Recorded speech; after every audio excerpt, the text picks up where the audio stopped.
Ladies and gentlemen, it is time. Grab a cold one, crank up the volume, and join the show.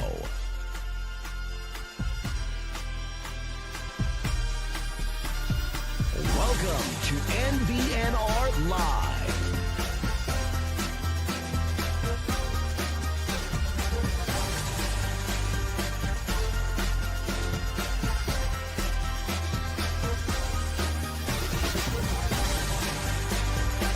And here we go. It's no block, no rock.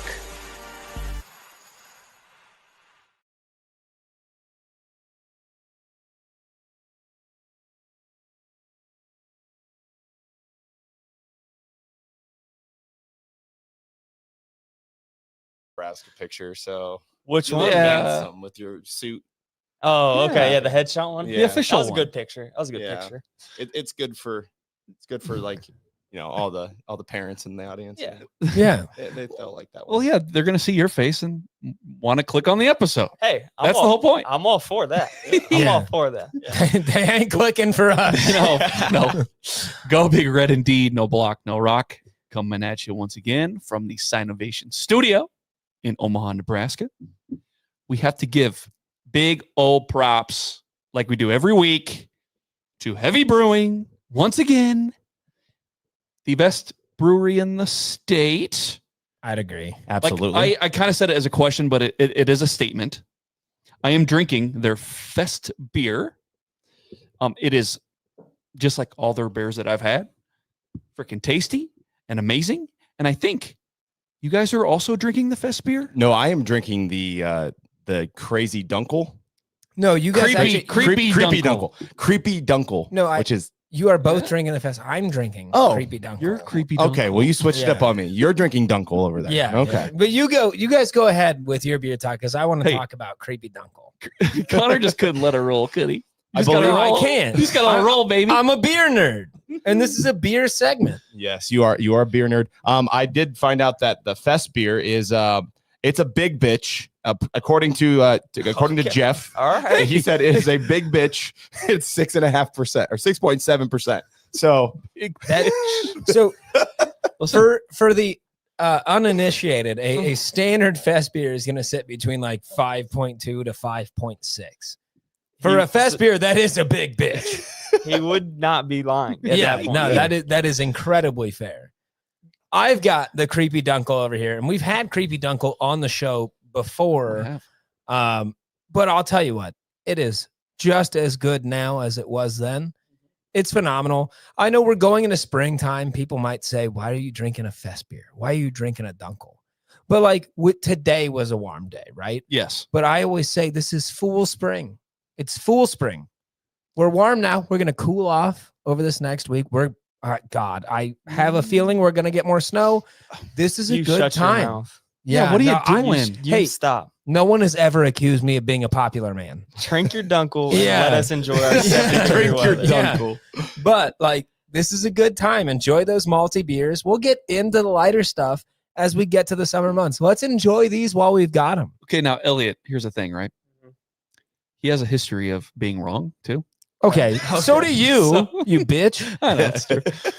But You're just loud and wrong. You're throwing snow out there. Stop. I Cut said- the horse shit. You could be weatherman because you were wrong a lot. Yeah, baby. It's feel like rich probably for one of- you, Mr. I'm taking a Braden Frager AI shot as fact. I don't know. That's It's making its round. I don't know if We'll it's get AI into or not. that. We'll get into Yeah. that. Sure. Okay, again, Let me hit the live show real quick. hit it. Yeah, let's Okay. talk about Before we wrap up our heavy brewing segment, I want to tell all of our listeners and Husker fans and Nebrasketball fans, we are doing a live show for the tip-off at 5:30 at Heavy Brewing in Gretna on Friday. So go check it out. I know it is Lent, and they do have Lent options. They have a lobster pizza. They have cheese pizza. They've got an excellent pizza. So make sure you guys go check it out. If we're going to start a pregame show probably around like 4:30, 4:45. We'll do a halftime show. But if you show up, they will give you a wristband. Just tell them you're with the podcast. They'll give you a wristband and give you happy hour pricing the entire time you're there. If you're not a beer person, they have mixed drinks as well, and they are fantastic. So check us out Friday, this Friday at Heavy Brewing. So Right on. Okay. Okay. Elliot Brown, former Husker, joining us tonight. Thank you very much. Taking the time out. Thank you guys for having me. I love, like I said, I see you guys all the time on my social media. And when you guys reached out, I said, I can't say no to this. I can't say no to this great show.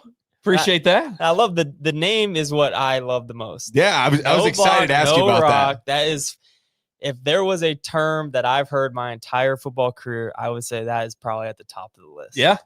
Because some people, believe it or not, Elliot, they'll say, wait, what's the name? No rock, no block. Mike, first of all, I'm offended. Disgraceful. Second of all, these are people that some of them I thought knew ball. And I'm like, if you know ball, you never mix the two up. You don't switch the order. Yeah. Because the blocking comes first. You have to. Right? I mean, from being the child of a 90s slot back receiver in my father, it's obviously it was different. They could run 20 yards full speed and then just take guys' knees out. That was prime blocking back in the day. But he always told me, he's like, listen, if you can't perimeter block, just don't even try. Right. Don't, like you're never going to step on the field. Well, in that offense too, like you talk about the definition of a wide receiver that has to block. Yeah. A 90s legacy guy like that. I mean, that's his job. Like, believe it or not, we didn't throw the ball. I think lot. I think he had a total. Like when I was a kid, I was like, asking him for stats and all this stuff, and he's like, yeah, no. The only stats that I really had were pancakes, and they don't track that. And I was like, what are you talking about? He's like, we didn't throw the ball. This is when I was really, really young, before I really understood 90s football. But yeah, I think he had like maybe 8 catches in 4 years. That's a lot. And that's winning a national champion. Yeah. Multi. Yeah, multi. Yeah. So my question is, when you got, because I can't imagine growing up knowing that like catches weren't the priority for your dad. Yeah. When you got that first pancake, do you remember like that first time that you were like, holy shit, I just did it? So yes and no. Growing up, I was always a quarterback. Okay. So the first time I actually played receiver was basically in Lincoln. So, but with that being said, growing up, we played everything. So my football team, my dad was a coach. Monte Cristo was a coach. Teddy Prohaska's dad was a coach. Damon Benning was a coach. Like you're talking like all the 90s football players that stayed here in Nebraska, we had them on our football team as head coaches, and all their sons played. We were low-key pretty good, but we played everything. Like there was no specializing when we were growing up. And so we'd start with our primary positions at the beginning of the game. We'd start to destroy teams, and then we'd move everywhere. So believe it or not, Teddy Prohaska was a phenomenal running back. I believe it. I was his center. I would snap him the ball. You were the center? I was so good at getting the ball back there quick enough and accurate enough. And then I would just chop block everybody in front of me. And so Teddy imagine, and if you think like Teddy was like growth spurt, no, he was a giant since the beginning. And so we used to call him the gazelle because he could never figure out how to like run properly, because his legs were so big. And so he'd be like high stepping, like every step he took. Yeah. And so he'd just be stomping kids out. So when you played Little League football, did they have like stripers? Like, So we played Pop Warner. Okay. So there was no stripers? No, everyone could carry the ball. Nice. I think that was the best thing ever. I think that's how every youth football league should do it. Nobody wants to be a lineman. Right. It's a God-given thing. But as a kid, everybody should be able to run the ball. Just if you're heavier, go up in the division. If you're light, like I was always light, but I was old enough to play with all my guys. Yeah. So I think that's the best way to do it. And then you get to be able to let your boys go ham. You know, the big boys. Well, dude, if I see Teddy Prohaska running towards me, I'm going, nah, I'm good. I don't know. I think he scored once. I think he got a Is touchdown. that all? Just once? Well, everyone would get like 2 carries. So you'd get your 2 and then we'd rotate. And the next person so everyone, it just depends on who got the luck of the draw when we were down in the red zone. I would say Teddy Prohaska sounds like a red zone back to me. If I've ever seen him. Maybe we could have used some of that this past season. Right. On a 4th and 1. I just love when we go for it. I love that he brings up. He's like, I was a light guy. Also, I played center. I was one of the best cut blockers. To this day, I still think I am a great cut blocker. See, that's what I love right there. Like, I got my double-digit catches and my 2 touchdowns. Nah, screw that. I'm done with all that. He's like, no blocking rock. Come on. Yeah, listen, we didn't just name the podcast that for no reason. Okay, we're not just We're not pretenders here. Like, I love that mentality. And, I'm the guy on the pod that consistently advocates for returning to that style of football where, the cut blocking might not be legal anymore, but I'm sure you could get away with a ways few. around it. Yeah, there's some ways around You just it. can't high-low them, right? So you just can't have somebody engaged. Otherwise, you can do it, right? There's rules. Yeah. See, that's the other problem with Rules. football nowadays is there's too many rules. Yeah. What's your opinion on targeting? Oh, jeez. Now, playing a offensive- receiver. Yeah, right. So I am a receiver, but also with the father and the coaches that I had, it was, listen, if you're going to go across the middle, you better strap it up. Right. And so are there times where I think a penalty could be called for targeting? Yes. Do I think it should be as often?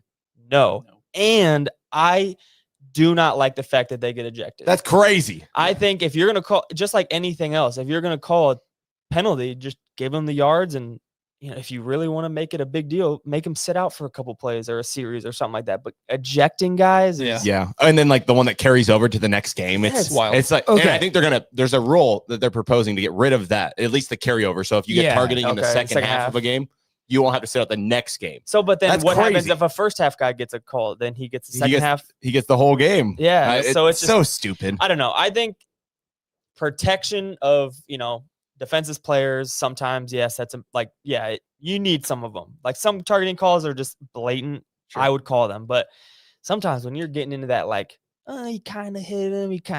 Come on, this is football.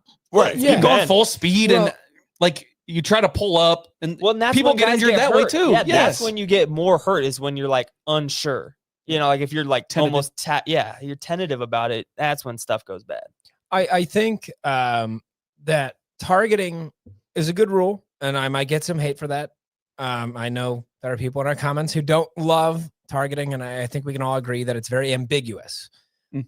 I think it should be very hard set in the rules and treated kind of like a flagrant in college basketball. Yeah, or like a red card, yellow card kind of thing, maybe. Like a targeting too, if we know like this was done intentionally, like we're really going at the head, we're going for damage here. I understand an ejection for that game. I don't like the carryover either. I do understand ejection if you get to that point where it's like, if you can tell he's going for somebody's head. Yes. yeah, Okay. I understand that. Yeah. But dude, targeting really, I just don't think the league understands what it is.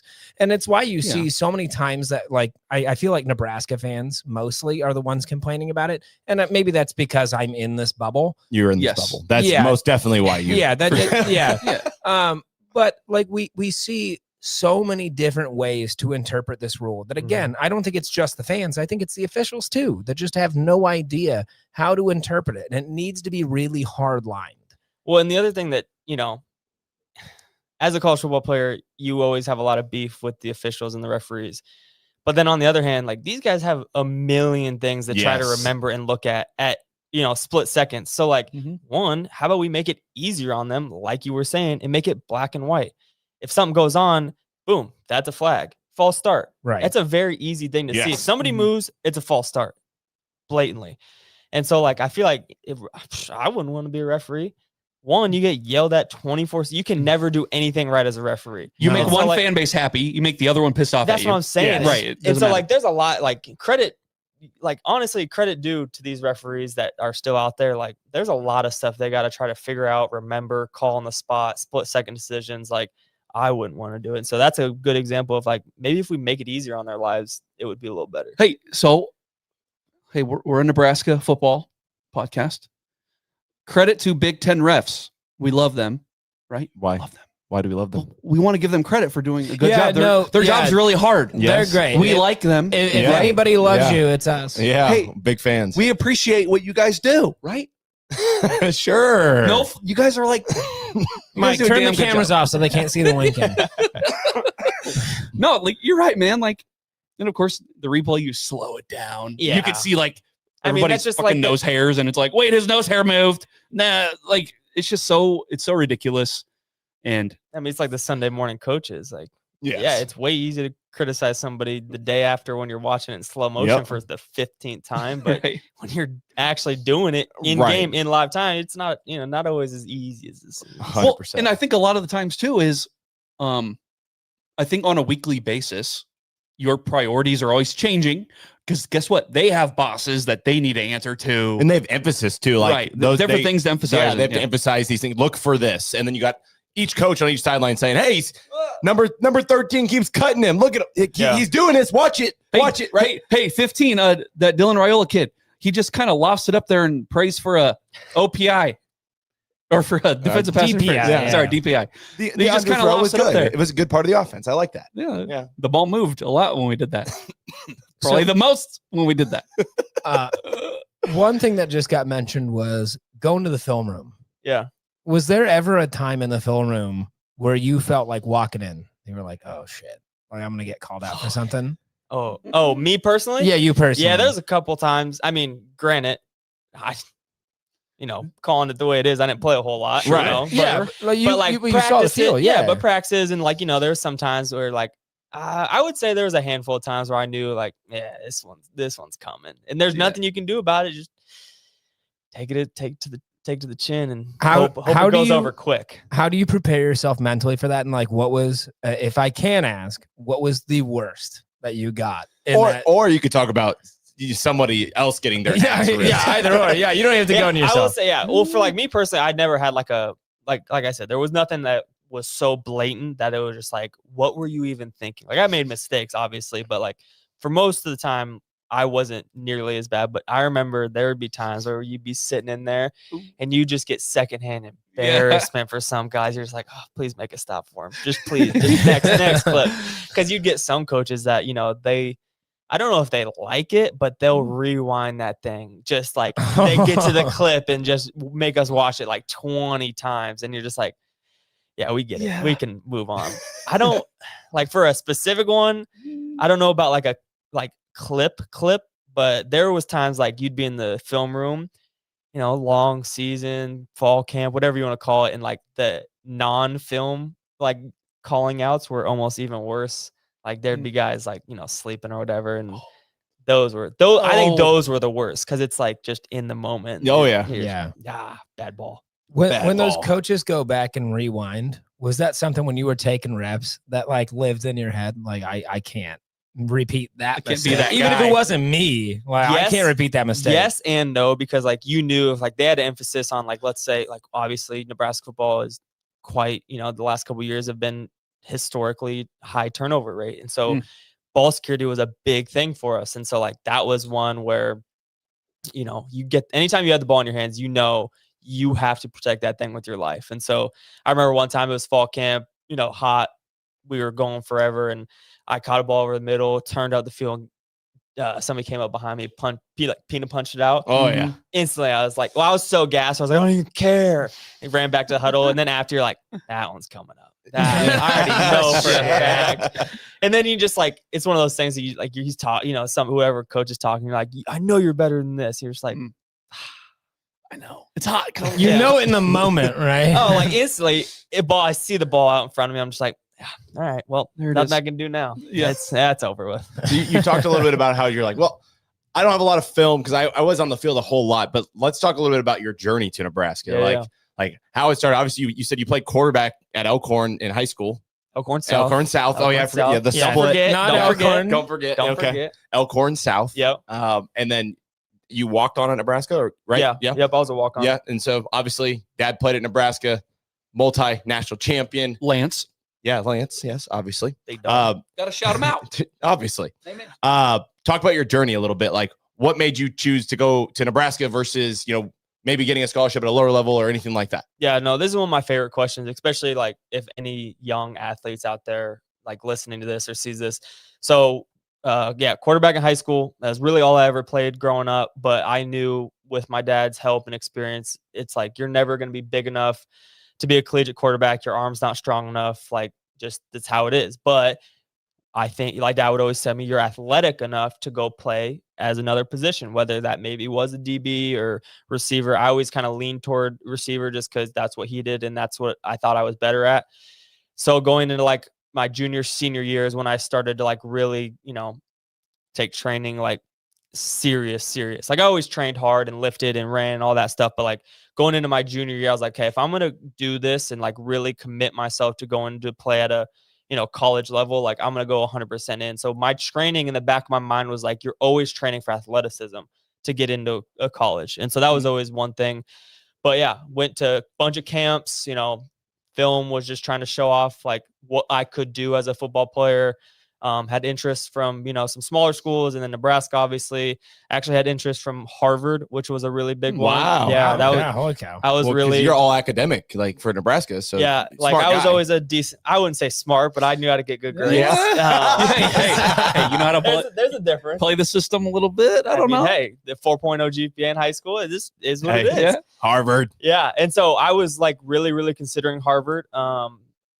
They were probably like number 1 or 2 on my list between Nebraska, Harvard, then like Northwest Missouri State and that stuff. But when it came down to it, I realized that one, growing up being a Husker fan, like that's your dream, sitting in those seats, watching the tunnel walk, like all I ever wanted to do. And then 2 was like, I know that the platform Nebraska gives you is bigger and better than anywhere else in the country. 100%. With our fan base and with the people that support you and everything as a Husker. So that was kind of one of the big decisions that took me to being a Husker was, obviously walking on, carries a lot of weight, like being a walk-on special, which is unfortunate with how things are developing nowadays. With portal and roster limits and everything else. Yeah. So, but I always took really big pride, and I know a lot of the guys did being a walk-on, but for the most part, for me, I made the decision to go to Nebraska because I realized I could make a bigger impact off the field with the platform that you're given as a Husker, which is ultimately how I got to where I am today. Yeah. So it's actually, I think, kind of a great transition point. Maybe I'm making this a little bit early. Let's see. You're doing a lot more off the field now too. Yeah. In the state of Nebraska, you're working with Governor Pillen, I hear. Yep. And so, do you think like staying close to home and being at the University of Nebraska helped you kind of get to that point? There is not a shadow of a doubt that that's one of the reasons where I got to where I am. And for me personally, like my relationship with God is everything. So like I know He had a plan for me from the beginning. Like I can say I did this and I did that, but ultimately like He had this path for me that I just needed to trust in Him and it would all work out. But everything that I did, I will say, has led me to the point to where I am today, from being a walk-on and just being the person that God created me as a leader and as like a person who just wanted to work harder than everybody else. And then all the camps that I did, the charity events, the school speaking events, and all the just random stuff that I put on kind of gave me this quote unquote reputation that led me to basically where I am right now. Well, and I remember how like highly Coach Rule talked about you and like all the stuff that you were doing in the community. Like that was blatant. And Husker fans, like you talk about how big your platform is. Like Husker fans know, and like they appreciate the grit and like what goes into all of that. Yeah. Like talk about your relationship with Coach Rule and maybe, obviously maybe not getting on the field as much as you want, but I remember you being on the sideline in the blue jersey, like pretty much calling the offense almost. Like talk about how that was your junior year kind of, right? Yeah. So no, Coach Rule, he's a phenomenal, not only a great coach, and like I know he's, didn't have the record that we wanted or whatever you want to say, but he's not just a phenomenal coach, but he's a phenomenal human being, like a man that I had a privilege to be around that made me a better man. Same with all the coaches. I've been through a lot of them, 3 head coaches, and technically 5 position, like all this stuff. But a lot of the coaches that are there right now are just made incredible impacts. But yeah, for like the signaling and the coaching stuff that I was doing, plus all the stuff in the community, it's like, I think everything had a reason and a rhyme and a purpose to it. The coaching was kind of unexpected. I never thought I would be doing that. You going to coach later on, right? I don't know. There's always a thought in the back of my mind about working with athletes again, but we'll see. But yeah, I mean, I don't know. I don't know where it came from. I think for me, it's a God-given thing of like, I wanted to make an impact, bigger than myself. So that's why I started the youth football camps of like, if I was a kid and saw that Husker football players are coming to my local school or like football field, I'm going. Yeah, just because 100%. that's like, not only do I get to play football, but I get to see Husker football players. Yes. And so like, I thought that was a no-brainer. I think my favorite was when I got in contact with like schools all around Nebraska, and we would just show up. The whole school assemblies would go in the gym, and I'd bring a couple of teammates and we'd speak about, whatever, school, like reading or, exercise and confidence and all that stuff. And we play games and have them do relay races, and I'd make the guys eat donuts and stuff. But that was my favorite, just because, you get in front of, we probably did over 10,000 kids we'd be in front of over like the 2 years that we did it. And just, I pray that I was able to impact at least a couple of kids just because of the Husker title that you're given. And for me, it's a blessing. Yeah. So going back to the signaling thing, right? Just as a fan, you look on the sideline and you see guys wearing different colored jerseys, or they're holding up the big poster boards with the 4 different pictures. Yep. Right. Like, a picture of Ariana Grande and just something else, right? Yeah. Just 4 random things. I guess go into that more. The week to week, like preparation for that. Obviously if you can't play, just what do you have to know? I don't know. It's just it's very interesting to me. Yeah. Because we're not the only team that does it. Every team does it. Mm-hmm. And so just get into the preparation for that. And yeah. So I will say, like, I still, to this day, we never did the boards with the pictures. So I can never figure out how they do, like, the system they have for that. Yeah. Never figured it out. Never could tell, like, obviously you see other teams doing it. But yeah, anyways, I always thought that was interesting too, because I can't figure it out. But for Nebraska, the way we did it was twofold. We'd obviously huddle, and then the coach would call in the play to the quarterback. That was like, common. But then what we would do, and, hopefully this isn't like giving too many secrets or whatever, but we would, I think you're okay. Yeah, but we would have like hand signals, just like a lot of teams do. So, you'd have position, like the formation, different motions, different run plays, different pass plays, and then you would like kind of sync them together into a way. And then we would have one word plays to where like you do the one signal and everybody knew right away what it was. Mm-hmm. So a lot of times you would kind of like start the beginning of the year with like your set playbook, and then you would obviously just add and change throughout the year. But for the most part, like for me, I always took a lot of pride in knowing the offense. Being a quarterback, I always thought if you knew the whole offense, you can work a lot more efficiently. So I always took pride in being like, okay, I want to know what everyone does, from the running back to the receivers to where the O-line's going, like everything. So that just kind of, led me to be able to understand a lot of it. And then just one thing led to another. I don't even remember how it happened, but I just knew what I was doing. And one thing, I think one week I got injured or whatever, and they're like, hey, would you want to do this? And I was like, if I can help the team win, I'm going to do it. And so threw on I think my first year was a yellow hat, and then put the headset on. And the first year it was receiver coach and OC. They'd be calling plays or whatever. I'd hear it. I'd signal it. Quarterback would see me. Receivers would see me. Get lined up or whatever. And then it would obviously always change depending on, the week or, the year with like who's talking to who. And you'd be surprised like how everyone works together with those headsets and everything. But for the most part, it was receivers and quarterback would look at me, and then the dummy signalers would be next to me, and we'd kind of give, whatever the play was. And then that was that. And then there's a lot of nuances and just different crazy stuff that you just wouldn't even think about. But the other cool thing that we did was the receiver coach would be up in the box, because he was really smart with like, tendencies with the defense and like formations and all that stuff. So when the receivers would come back to the bench, he would sometimes talk to me to talk to the receivers. So I'd be like the middleman, or I would just take my headset off and give it to the receivers. So there was a constant line of communication. But I just always thought that was cool, because it was like they put a lot of trust in me to not only basically help call our offense, but to be like a leader / coach, to be able to like, hey, you need to do this or this. If you see this, do this. And sometimes players would give me feedback to send it up. And so it just, a lot of guys put a lot of trust in me, and it was really, really cool. Well, that's my next question is, did you feel kind of a little bit of pressure? Because it's like, and I don't know if you've ever screwed up before. It's like, did you ever call the wrong play, or just like, did you feel that extra pressure, that extra weight? And did you ever screw up a play? Get yelled at to the screw up? I feel like there was one time where I might have, but I want to say it was in a practice, so it wasn't as high risk. Okay.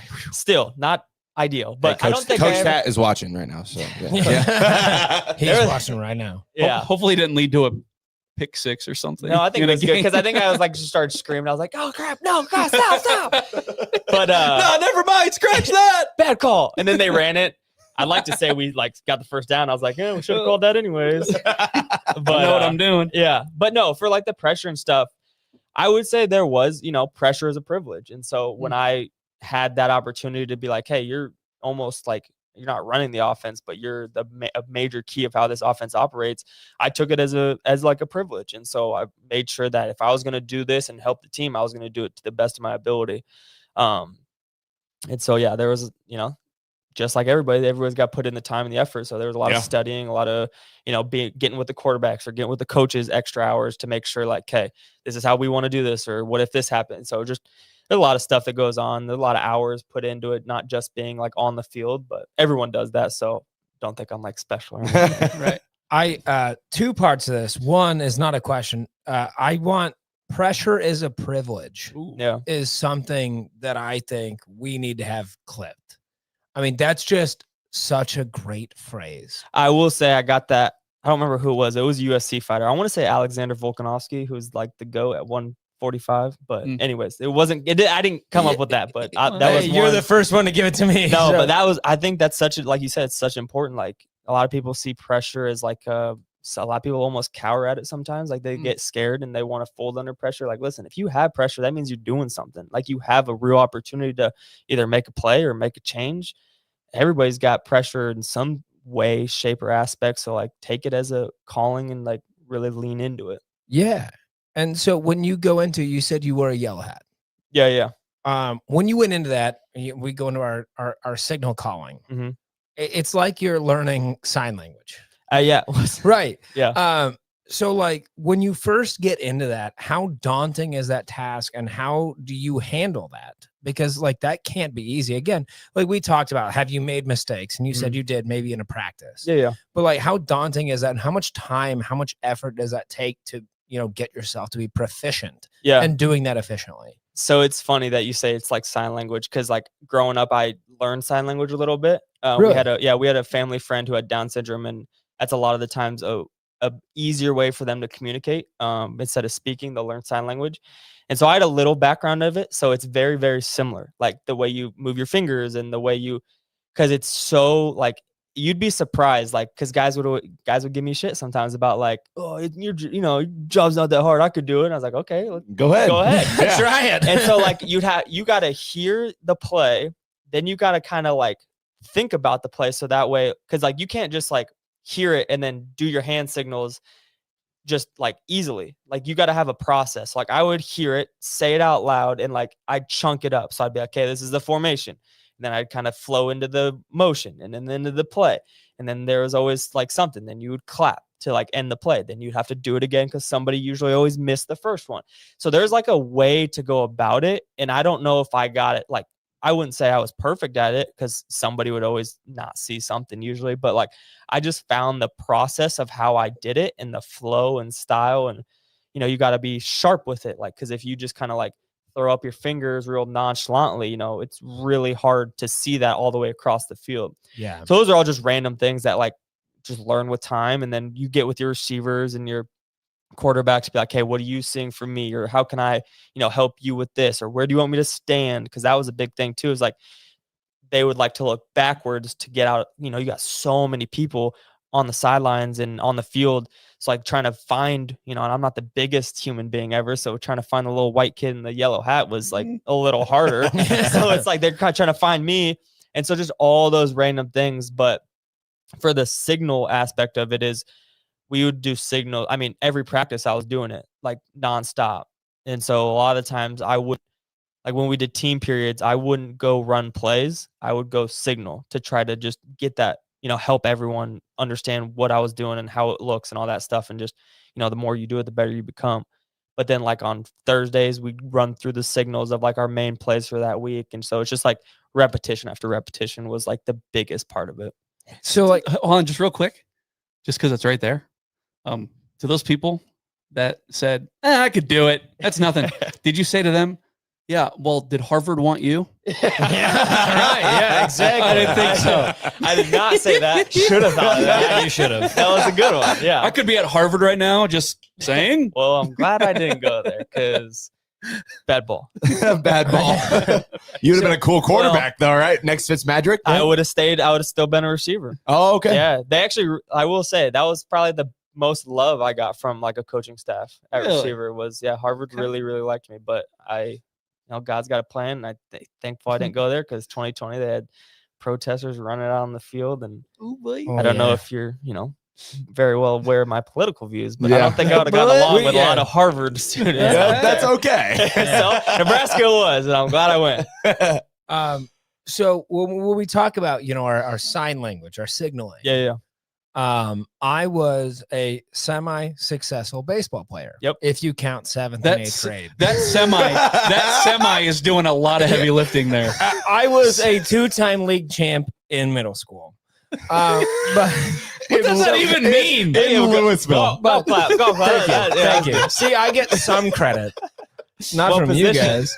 I was a second baseman. Okay, same. Yeah. Second middle infield outfield. You were short too and unathletic. He was Maybe not you. I was short and unathletic. He was the pinch hitter that never pinched or hit. No, I was a bunt specialist. Hey, but- you know what? That's actually very respectful. Hey, I respect that. I was always a one to lay down a solid bunt a time or two. It's a lost art. That's The fast all guy I on the was team. asked to do. Yeah, the leadoff would always. Yeah. But- It's a lost art, Connor. Good job. Okay, Yeah, sorry. but so you get a button down, you get to first. Yep. On a good day, Yep. you make it to the base. So you're looking to the third base coach, and they're throwing signals, and there's fakes. So when you're throwing your play calls and your sign language, were there fakes that you were throwing out? Were you ever doing that, or was it always like, I'm going to give you what we're going to do, and here's the signal? Or is Connor Stallions just chilling with you? Or what? Funny story. I love where we can get there. Oh, but let's do that. Things have changed, but when I was there, I was the live signaler 24/7. We Okay. had 2 dummy signalers that would next to also you. throw random signs and play calls and all that stuff. But when I was there, I was the only one that was live. And so guys would, because a lot of teams do change, like, hey, he's live, or you look at him, or this series. But we just didn't do that and it kind of bit us in the butt. Against Michigan, is that when Matt Rule won his little tangent about the sign stealing? I don't want to put speculation out in the air. You could. But I have had conversations with certain people that thought there was 0 chance that they did not have our signs. Yeah. Well, didn't Connor Stallions himself said that Nebraska was one of the easiest ones. So, Dude, screw him. He's basically trashing on me. Yeah, I'm just saying that. Come on. He said that. Get him in this room. I'll tell you what. Anyone named Connor, real fucking douchebag. big facts. They're the worst. They're the worst. But yeah, I know. But I think they had everybody's signals technically. But yeah, They knew you were pretty good. They're like, that guy is the live one. These ones, they just put up hand but signs. that is crazy. That is something that we had to think about. Pretty often is hey, we have to all because we kind of stepped out on the field because we'd be behind the ball.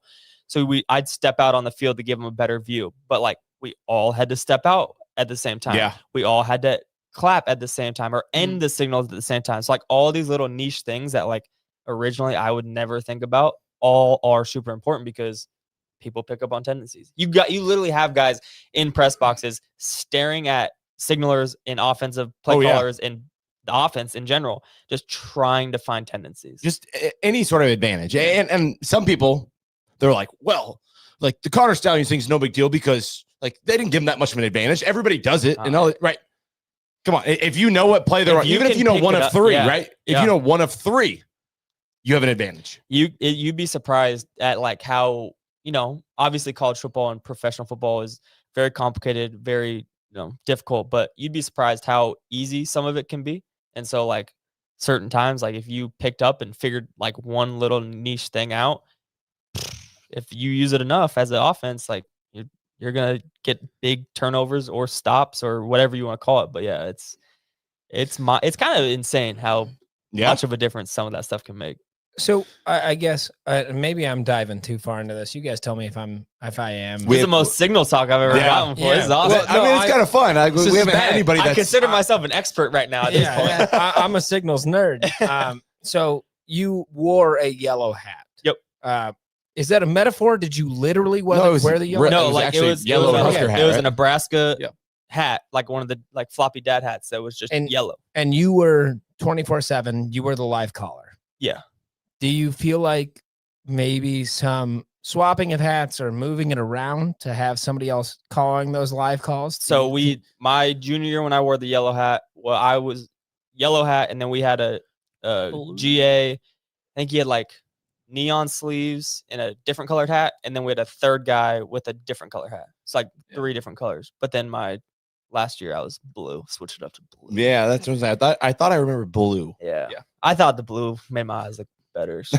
Yeah, you got some nice eyes, brother. You'd be surprised how much weird. camera time you pick Yeah, up. you do get a lot of camera time. There'd be times where like I'd just be spaced. I remember one time specifically, I was just spacing off, like licking my mustache, just like just dumbfounded, just looking out. And I remember my parents were like, "You were everywhere during that." They're like, "You look like an idiot." What, just doing this? Yeah, I was literally just like doing one of those. You just make sure everything's cleaned up. But yeah, Hey, but we have then, a like, head coach that does that too. But then that moment on, you're like, oh my God, like you have zero idea when you could be on camera. Yeah. Like, oh, it was that with more pressure sometimes than actually calling plays. Can't look stupid. Like even if you have a helmet on, like at least you can kind of hide the lip licking a little bit. Yeah. Yeah. But you can't. You can't wear a helmet. Right? You got Which the cool is, blue hat though. I was always good with because What? consider myself somewhat, somewhat handsome, pretty. right? So, You got the hair, you're slicked all back, right? You ready to go? At the time, I had shorter hair, so Oh, okay. yeah. But I always made sure my eye black was premier. I'm a big believer in look good. Look good, yeah. Look good, play good, yeah. Look good, signal good. Hey man, I was always the best looking on the field. That's why. Damn. Okay, so talked about your dad, Lance, a little bit, and playing for Nebraska is like your dream. Yep. So you get there.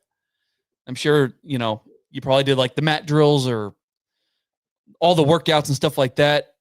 What would you say was like the premier Nebraska moment? Like, shit, okay, like it's real. I'm here. I mean, was it the tunnel walk? Was it something else where you're like, okay, wow, like this is it? Or maybe it was a tunnel walk. I don't know. No, I mean the tunnel walk to this day, like because I've been to games, since I've been on the actual field, and I still get goosebumps to this day. Just like the feeling that I get remembering me as a small child going. This was back when Pavilions was all there, and like the soccer field, and I used to go get used to have like hair painters with like this spray paint. And when I was a kid, I had a little faux hawk deal. I used to go get my faux hawk painted and like a Husker N put in the side of my head, like religiously every game. Man. And like I remember being that little kid sitting in the stands. Like I get that feeling every time the tunnel walk happens. But I would say if I had a wake up call, which honestly like I still felt very prepared for, was the first time we did the metabolic circuit, which I don't know if you guys know what that is, but I'm sure like we've heard about it, but get into it. That's like because Boyd Epley was like the godfather of strength college. Yes. Yeah. So I don't remember if that was specifically his thing or like if it developed or whatever, but Nebraska, that was our thing with Frost and Duvall and all those boys was the metabolic strength conditioning. So basically the way I remember it, I'm pretty sure the way it was you would do 3 sets of a workout and you'd have like, I don't know, call it 8 to 10 workouts and you were on a minute running clock. So let's say we always started with squat. The second that buzzer started, so you'd be 3, 2, 1, boom. I got 10 reps of squat. I got to rep it out. Time, once that minute runs up, that next set starts. And it's the same way all the way throughout the workout.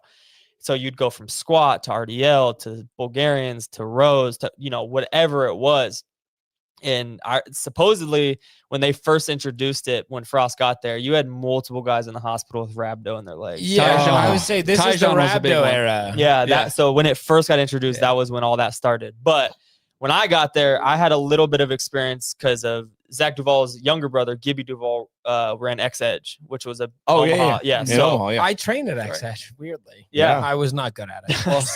so they did like a modified version of like very similar style, just a little different, obviously, because you're a younger athlete developing. But so I had an idea of what I was going into, which was nice, but you still get down there and it's just, you got screamo music going, you got Damian Jackson screaming at you. Like, that's when I was like, here we go. Okay. And then you also have guys that have never done it before. They're throwing up everywhere. You know, guys Oh, can't God. walk. Like, yeah, it was that. I would say that was like the first, and it's summer. You know, I'm down there as a 18-year-old freshman, just got out of COVID quarantine. Like, that was my first introduction of like, yep, here you go. Yeah. So I was a little prepared for it, but Did the this is gonna sound kind of messed up. Like, did the like seeing those guys messed up, like seeing them go down, did that motivate you?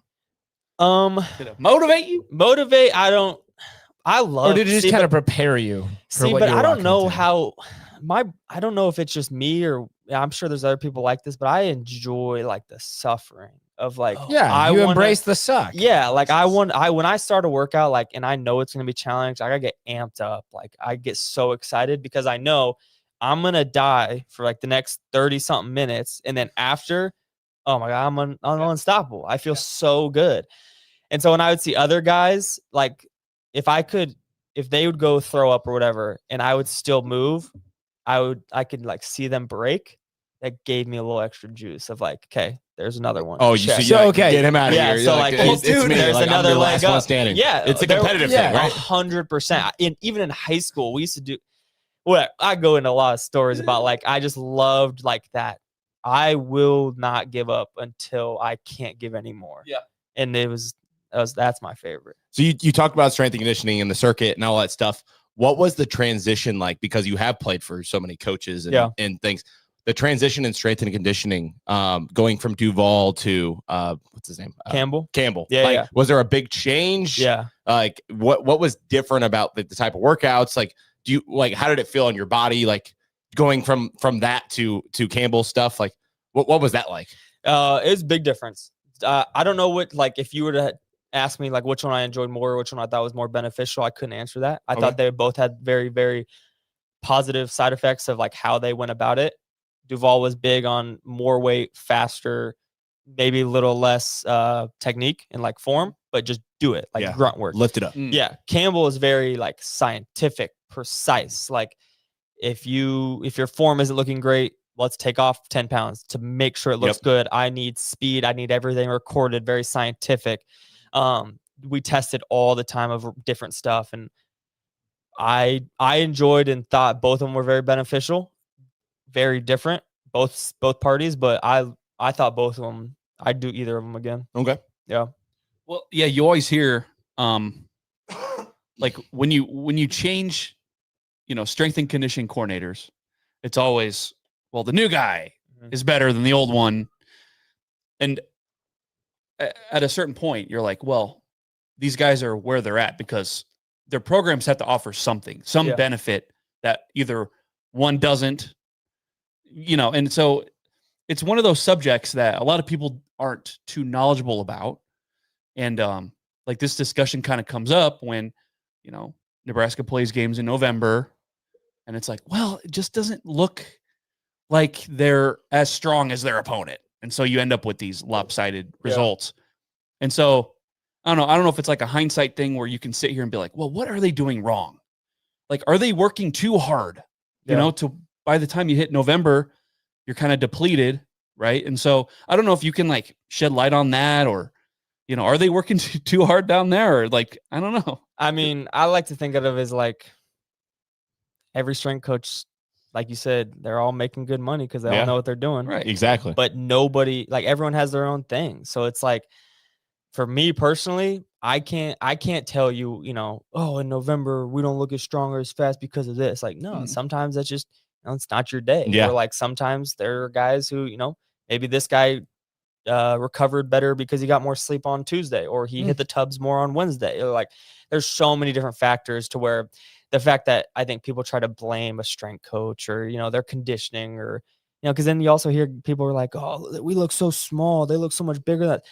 Okay, that kid's 6'7", he wore 6'5". Like, it's just, right. There's so many factors in it. You can't blame one thing or the other. So like for strength and conditioning, I would say, like, my dad always told me the story of he'd be, back in the day, he'd run a route, drop the ball, and he'd have a coach. I don't remember what his name was, but he'd scream. He'd be like, catch the ball, son. That's why you're on scholarship.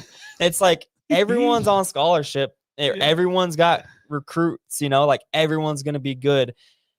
It just depends on what you do. It's just like everybody's got their own niche. It's all different. So was it Ron Brown? That was no, it wasn't. It was someone else. It was somebody else. I do remember that because you're almost scholar. You kind of have a southern twinge there. No, that's always how I remember my dad saying it. But no, Ron Brown is the GOAT. He's still down there. I see him every time we go down. Like that guy is unbelievable. Just phenomenal human being. Yeah. I thought you were. I felt like you were like. Well, I was going to say the only way I think you can tell that a strength and conditioning coach is working people too hard is when you get into that rhabdo. You're pissing out muscle. Like, but it was okay. That's when you know. From what I heard to what their previous strength conditioning was doing to when Duval got there, I wouldn't even say it was his fault. We had a lot of Mike Riley guys, so we kind of know where you're going with that. Them boys apparently weren't working too hard. You mentioned the sleep thing. It's a massive jump from where they were to where they were supposed to be. I mean, it's got to be a massive just shock to your body, like, oh, whoa, yeah. I mean, if you've never done that before, like just a 3x10 squat on a minute clock, if you've never done it before, just doing it with like 135 as like a normal person, you're smoked. Yeah, it's just your time under tension is so critical. Of like you don't necessarily like recover because you can't. Right. Yeah, it's that massive jump. Yeah, that like you have to kind of small steps. Yeah. You mentioned the like that team. That guy might have had more rest than the other guy, right? Well, officially this year they're moving to afternoon practices. Yep. What are your thoughts on that? Like, you think it'll be beneficial? Do you wish you had afternoon practices, or did you like the morning stuff? Personally, I like morning. I'm an early guy. Okay. I get up early, work out early. I think it's, in my mind, I find it, I don't know about beneficial, but it's easier for me to go about like, I'm going to get up and I'm going to put everything I have into this morning, and then the rest of the day will follow. But I talked to some people the other day when I was over near there, and they said afternoon practice are going really well. Guys are really liking it. There's a lot of studies that they've been looking at that the best teams that won national championships all practice in the afternoons. So I don't know. Guess we'll find out. But I will say that I'm glad I didn't have afternoon practices. I don't think I'd enjoy it. Okay. So, I mean, you spoke for yourself, and that's obviously fair. I don't want you to speak for anyone else necessarily, but did you ever notice, like, for your early morning practices, like your teammates kind of fighting it a little, or maybe not being to their, peak performance? Like, did you notice anything with your teammates like that? Look, waking up really early sucks. Yeah, right? yeah. We all know that, but especially in college when you might go out for a little bit, or you might have hung out at a different dorm for way too late, and we woke up and you're like, shit, I got practice, right? You're only the most popular people in the whole state, right? But did you ever like notice anything like that with your teammates? I mean, this may be hard for you guys to believe, but if you take 100 and something college football players from all over the country, you're gonna get complaints anywhere and everywhere. And so, like I said, everybody has their preferences. Like obviously, there'd be guys who hated morning practice because they'd rather sleep until 10, get up, recover, like do all their stuff, and be ready to go for the afternoon. Like I remember, I think it was Rule's first year, Wednesday nights was when we practiced. We practiced like late, like 5:30 or 6 o'clock. And then we'd have a late practice, and then we'd get up the next morning for Thursday morning practice. And it's just like, he just wanted to keep us on our toes and whatnot. And no, look at me. Never heard that before. Don't look at me. Never heard that. Don't know what that was. But for I don't know. Obviously, mornings were, sometimes a little harder to get warmed up and get that engine going. So maybe afternoons would be easier for that. So, I mean, just like if I can recall going back to those days when Frosty first got here, I think the justification was you have a good number of 11 a.m. games, and you kind of want to be ready for those. And I think that was one of the justifications for moving those practices, because I think Riley had afternoons. I have no idea. I don't know. No, but I know. No, I it. think Riley had mornings, because when I asked Sam Hahn about this, he said, "Thank God they're bringing afternoons back because Bo did afternoon practices, and then Riley flipped it to morning practices, and it's been like that ever since now. Until so, rule, until yeah. rule now. Okay. So All right. No, for us was morning when I was there. that's what I mean. Right. Yeah, Yeah, everybody's been morning. Gotcha. Since then. So Yeah. Bo did afternoons, and everybody's been morning since. I mean, if you like you said, the 11 a.m.s, I would say that makes sense. You look at all fighters; they do their hard training at like 11 p.m. because that's when their fight time is going to be. You have to be ready to be the main event at that to time. the main event. Yeah, Yes. like your body. You'd be surprised that like your circadian rhythm and how you sleep and all that stuff plays a big impact. But I'm also on the same note of like, okay, we practice at 8:30 a.m.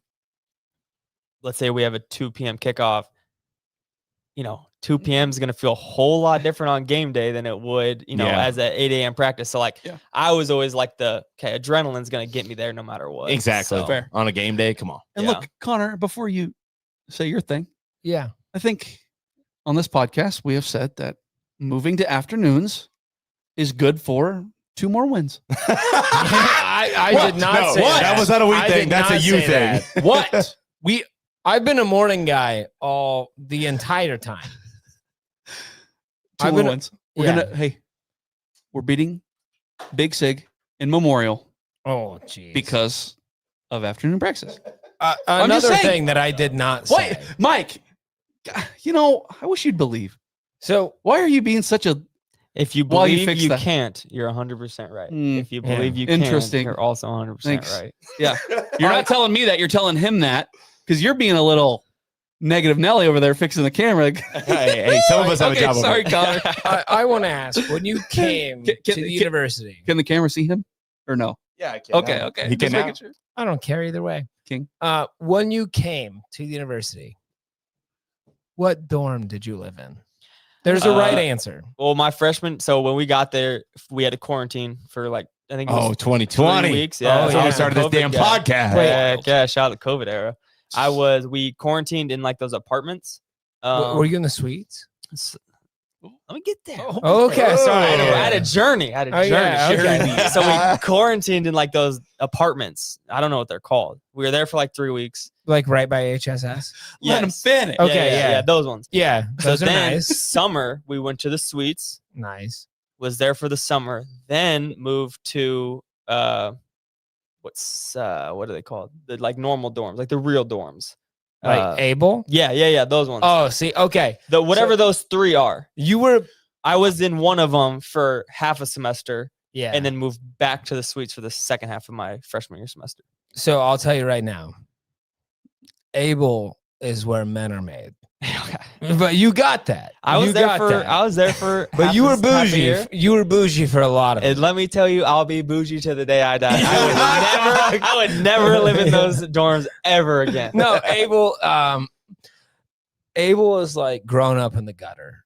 But you gotta be in the gutter for a little bit. I don't right? disagree with Yeah, that. right. Yeah, you gotta be in the gutter for a little bit. I would have been perfectly fine if I had my own bathroom. It's the only thing I couldn't. Yeah. It's the only Too much hair products, right? I mean, Well, dude, I'll tell you right now. I spent a full year in Able.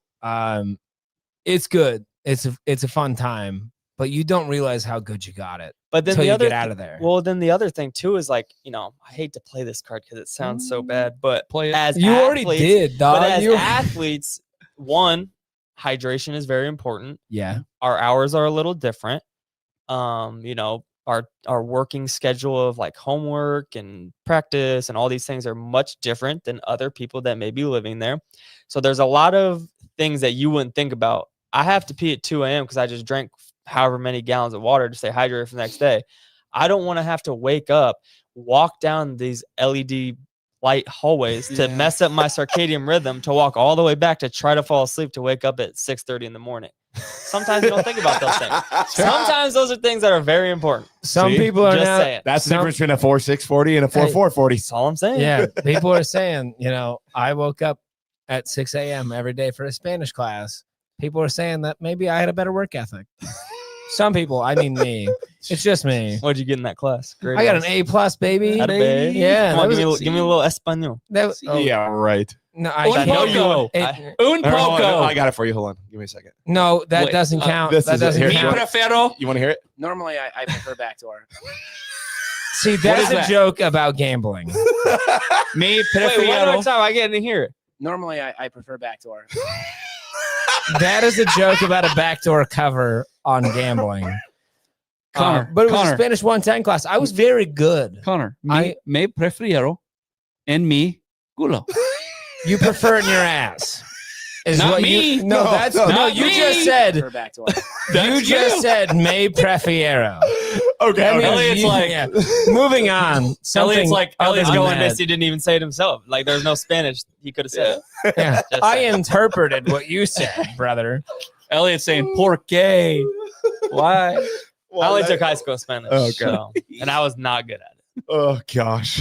Damn. Mike was desperate to change the subject, so I No, yeah. we're going to change Yeah. the subject so we don't talk about Spanish and backdoors and all We- those things. We have people in the chat asking about Nebrasketball. Yeah, I was gonna Elliot, say. do you watch Yeah. Nebrasketball? Are you supporting this team and how awesome the season has been? You best believe I am supporting these boys like no other. I will say, I might get a little hate for this, but this is honestly the first year that I've ever watched Nebraska Good. basketball. That's fine. There's Because no I don't, hate. I don't There's like no basketball hate. personally. Okay. I've You're not been a hooper or horrible what? at it. Oh, I'm terrible at basketball. Okay. By far the worst sport I probably have ever played. So I don't like it. But I have watched almost every game. If not, I've been to a couple. These boys are different. I Yeah? love it. I love it. Are you one of Anytime I can see my white brethren out on a basketball court, I'm here for it. Sammy? Yeah. Are It you is one the of- exciting or whites rank, on the court or most of the price, time. or- So. I don't want to say it. Are you one of those guys that's just, you're ultra athletic? You're running your 4.5 40, but that jump shot is just I don't even Hideous. know. Well, my problem was half the time so I only grew up playing basketball. I didn't even play in like middle school or high school or nothing. Mm. I was always really good on defense. Like, I'm sure. I'd be pickpocketing Yeah, everybody. because you're athletic. Yeah. cut But blocking. then basically, Yeah, a lot of fouls too, I'm sure. I'm sure you we fouled a lived lot. for the foul out. Yeah. We Yes, lived for it. Yep. But I'd get the steal and I would either like be running so fast I'd lose and kick Yep. the ball out of bounds, or I would just brick the layup every time. Yeah, I had, overrun it, yeah. I had teammates that would literally know, okay, Elliot got the ball. Let's just trail him, Yep. get the rebound, score the points. Yeah. Every time. Teddy. You didn't consider moving to wrestling like a real man? I was a wrestler. Were you? Yeah, I see. wrestled growing Yeah, up and that's- then in middle school. I mean, he did Yeah. say he was training to be an MMA fighter. I imagine he's Yeah. probably the best wrestler in the room, if I had to guess. Oh, no. ooh. I don't know. Oh, yeah, These okay. quads over here are barking. I don't want to mess with that. Yeah. I'll pin you right now. Get the cameras on. Get those cameras From on. backdoor to pinning. All right. Hey, you know what? Hey, I didn't do the backdoor thing. That was you. Hey, Fred got his contract extension. Shout I out. did Well see that. deserved. I did see that. Not a big deal. Just kind of. But that's how Hey. we move. We're not right. making a big deal. Everyone put that work in. Yes. Right. You know, some people get contract extensions because they have to get them, and some of them get them because they earn them and they got paid. Like Matt Rule, not saying he's not going to earn that contract extension, but he got it because of the timing and things that were going on at the time. And that's the sport. Like coaches are going to get their extensions because other schools are going to come calling. It's a business. So it's a business, right? It's a business. Fred got his extension because he fucking earned it. And given where he came from and like the grinding and the changing of the culture and the basketball team.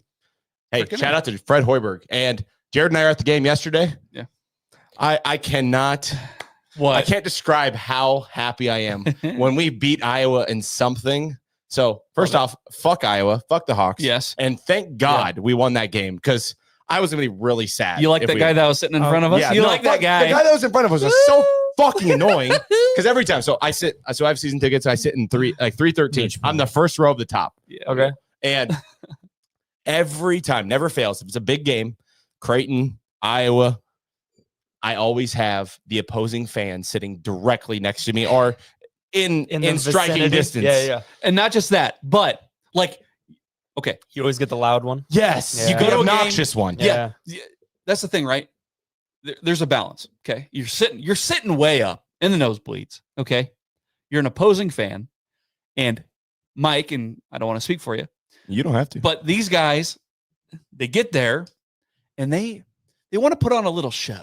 Oh yeah, They want to be like, yeah, I'm that fan. I'm there. I'm here. up here. I'm up here, right? Far away. And I have to show that I am a superior fan. So I'm going to be a little extra with it. That's kind of what this guy was. This guy just constantly, You know? like no matter anything that was going on, go Hawks, go Hawks. Go Hawks. And then when they forced overtime, they made that 3-pointer.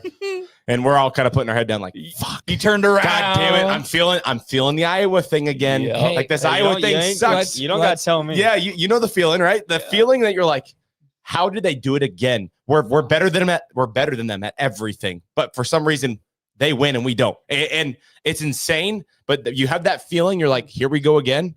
And he's standing up, go Hawks, and doing all this crazy shit. And then at the end of the game, and I'm not that fan. I go to a lot of I go to a road game every year. So I've been to 8 Big Ten stadiums. Like I try to, but if I'm in enemy territory, I act to my best. Yeah, That's respectful. who we are. As I Nebraskans. learn. I want to learn about the other team. I want to learn about their fan base. I want to learn about that stuff. I'm very respectful. That's what Nebraska is. But I will tell you, after hearing the Go Hawks screaming in my face, I yelled a couple, hey, yeah, Go Hawks, buddy. After we won, after we beat that ass. I don't want to. Hey, Go Hawks, buddy. I don't want to bring up a not very positive Nebraska memory, but technically, I may or may not have been one of the fans or captains that didn't shake Iowa's hands. Okay. So you don't got to tell me about Iowa. Okay. God, that Stupid Hawkeyes. I can't stand it. And the blowing the kisses, like everything about them is just fucking annoying, man. I've talked about this a lot recently, and it's not necessarily about Nebraska, and I won't go into the depth on that. But when it comes to Nebraska, Iowa, we don't storm courts. We don't do anything. Because against Iowa? Yeah. Well, why would you? You're better. Yeah. You're supposed to be. Yeah. They mean nothing to us. Acts like you've been there. Yeah. You win that game, you move on. You don't talk about it. You don't do anything. And that's exactly what Nebraska did. Those last, frankly, 2.5 minutes of regulation were not great. Yeah. They were not great. They weren't good. We should not have gone to overtime. Sam Hoiberg. I mean, the MB in our Twitter talked about it. The next time that we see Sam Hoiberg in PBA is when we hoist his jersey. And I want to ask, and Elliot, obviously you've admitted yourself that this is like the first year you're all in on Nebrasketball. Like, you're not a big basketball guy, but I mean, even watching it this year, what Sam Hoiberg has meant to this program. And I had somebody in our mentions earlier, right before we started, he was like, the guy that averaged 5 points a game his entire career. Shut the fuck up. If you're talking about points per game, you obviously don't watch Sam Hoiberg play basketball. Yeah. Right. He's a stat stuffer. He does all kinds of things. He does the things people don't want to do. Yeah. And that's the reason why I said, like, yeah, the next time he's at PBA, unless we win a tournament game, he'll probably be back to watch that banner drop. But his jersey is going to go in the rafters because the other 4 that are up there, they've never won a tournament game. And what he's done for this program is to be clear, insane. To be clear, before you get too excited, Sam Hoiberg has not won a tournament game. Not yet. Either. Not yet. I'm just saying that would be the only caveat of him coming back. We're in the same park here where I think they will, but we're a little bit ahead of ourselves. Hey, hotels are booked, baby. Hotels are booked. A whole lot of things are saying OKC. Yeah, I hope so. We have a hotel there, and it's a nice one. But what I'm saying is, Sam Hoiberg has not won a tournament game yet either. Right. We watched him play against A&M. That was a very sad game. We did. But we cannot say that his jersey is going up yet. I do, and I think I'm not the only one in this room that thinks that we will see the thing we want to happen that I will not mention by name will happen. I think this is the team to do it, but we said that year as well. Yeah. We said that year as well. It's a little different. We're not an 8 or a 9. Like we're going to be a but that's 3. Okay. To be honest, not even picking up what you guys are putting down right now, but I think the tournament game. That's winning a tournament. I just wanted to make sure I was on the same page. But that's who Nebraska is. Every year's our year. Well, and like you got to remember, like you were part of the first team to make a bowl game, right? Yeah. Yeah. Like in 2016. 8 years. It took that long to do it. But everyone, we were going to make a bowl game. Exactly. You don't believe you can't, you can't. Yes. Yeah. I'm not saying we won't. I'm just saying it hasn't happened yet. We cannot talk about jersey going up. I do believe if we get that, Sam Hoiberg's jersey does deserve to go up. Yes. I mean, he has been him not or only Casey, I'm just saying, but not only a pivotal player, but like, dude, just as a piece of the culture. Like, Sam it's the overarching. So here, ready? I'll play your devil's advocate right now. Yeah. Why, if the reason Sam Hoiberg's jersey should be hung in the rafters, which I wouldn't disagree with. The dude's a stud because he's the glue guy. He'll do whatever it needs to be done to get the win. But if that's the reason it should go up, should a one-game win determine whether that goes up or not? But I don't think it's one game, though. It's the best season in Nebraska history. But that's what I'm saying. Yeah, should the one win determine the rafters? I don't know. I don't know. Man. I would say no. I would say no, but I don't know. That's tough. That's a good one. So I have a differing opinion. It's not one game. It's the game. Okay. That's the deciding factor. It's the game. Here's the thing. The only Power 4 team to not win a tournament game. Sam Hoiberg has been here. He's never wavered. He has always played his role. Whether it's small or large, he has not cared. He just wants to move this team forward. And I really, really dislike people talking about that he's only been put in this position because his dad is the coach. Nobody says that. Don't give me that. Yeah, there are a few. I'm sure there are are. a few. Everyone wants to hate. I really dislike it. Sam Hoiberg has never wavered. He has always played his role, and he has been instrumental over the last 3 years, especially the last 3 years, into moving this team into what it is now. I know they moved down to number 11 as of today. Who cares? Don't matter. Fuck them. We're more worried about seeds these days. And, yes. Right And now, they're 3 seed in OKC sounds really good. Yeah, 2 seed in the Big Ten tournament. They're playing on Friday at 5:30. Sam Hoiberg is a massive part of that. And it's not necessarily even about his play, which is fantastic. We've called him for years, the pest. He is a pest for offense. Sure. But he has been a culture guy. Yeah. And it is what has moved this team forward.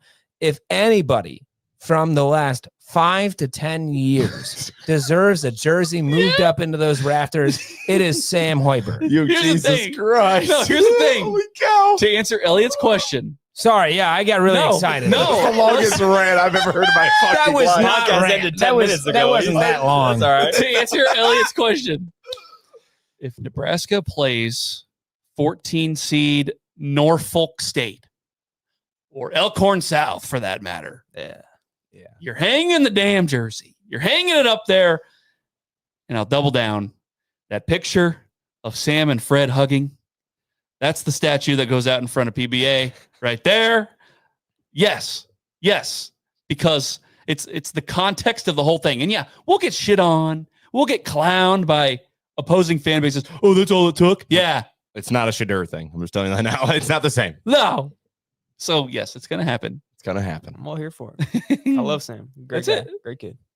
Works Connor? Works hard. I feel like I answered the same question. Yeah, just with way more winded. Like, holy shit. Because I wanted to provide the context. You're right. No, you're good.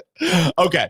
I think we're at the part of the show where, Elliot, I want you to just tell the listeners kind of a little bit about what you're doing now, where they can find you if they want to follow anything that you're working on. All those good things. Yeah. Do your housekeeping, promote yourself. Okay. You know, I know Nebraska has a brand. Yeah. You also have a brand. So let's promote that. Well, right now I got a wife, just got a house, we got a dog.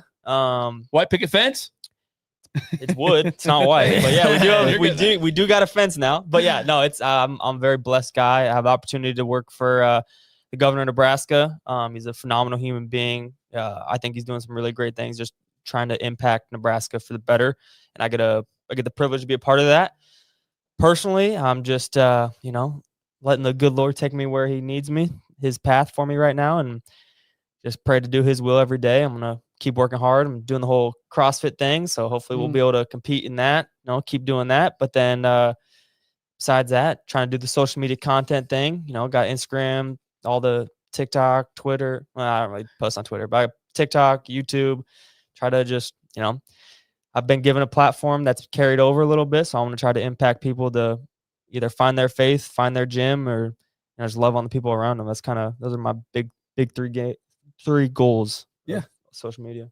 I love that. Yeah. And what is your handle for people to follow? I think it's just my name, honestly. Yeah. Still, I think Elliot 14 Brown or something like that. Okay. Google him. Just Yeah. Google him. You'll find it. It's not hard. The reason I even found you on social media was like people you may know. It just like popped up on Facebook, and I was like, Heck yeah. all right, well, I might as well reach out to him. Like, we haven't had a lot of rural guys on anyway, so I was like, this would be kind of a fun conversation. And obviously, you had a very unique situation at Nebraska, and then and we talked. I mean, we talked about it for a long time. Like, it's very cool to bring on guys who put their head down.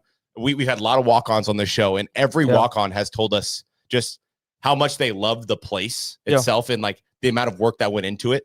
And you're no different than any other walk-on that we've had. And the success stories that come out of it is amazing. So I mean, I think being a walk-on is very special because it gives you a whole nother perspective in life. It goes way beyond sports, but I think that's sports in general. That's why I'm such a big advocate on. I think every kid needs to play every sport possible. Just teach them so many things in life and sets them up for success in the future. Even if you're not a stud athlete, you'll learn so much.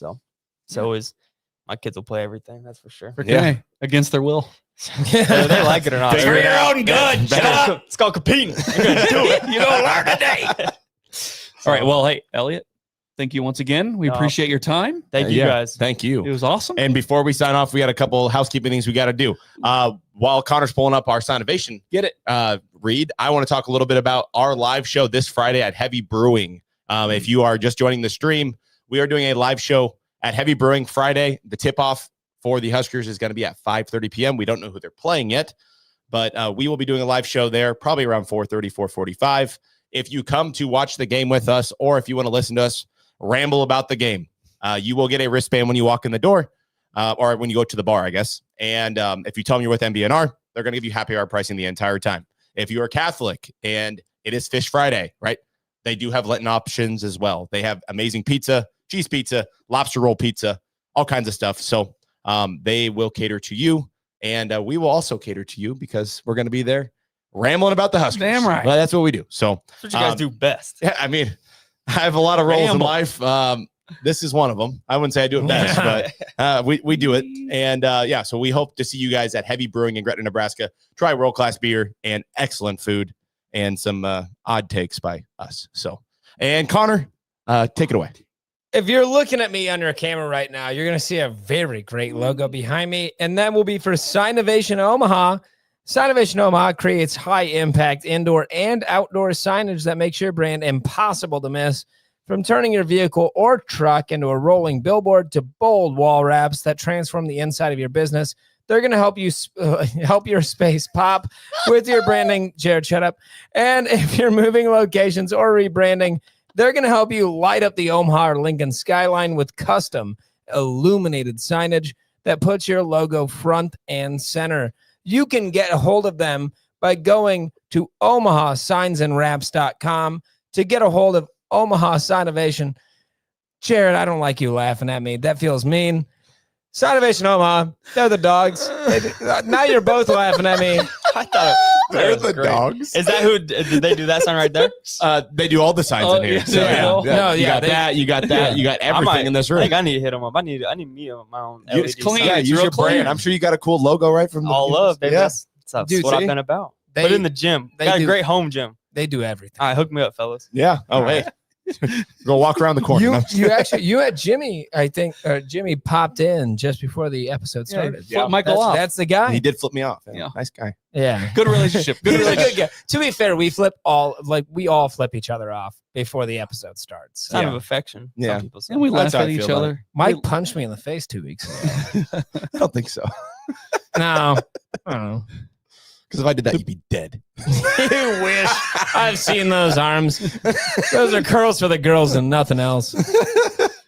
All right, Jared. Go ahead. What? Okay. NBNRpodcast.com, Spotify, YouTube, TikTok, Instagram, Facebook. Google us just like you're going to Google him. We're there. Go follow us. 5-star review, please. Subscribe, whatever it is. I'm one of your hosts, Jared Hall. Mike Delaware. Connor Cadillac. Elliot Brown. Yeah, there it is. As always, beat whoever you play in the Big Ten tournament. That would be cool. Win a tournament game, maybe. I mean, we'll save have that an for episode. later. Yeah, that's true. And GBR.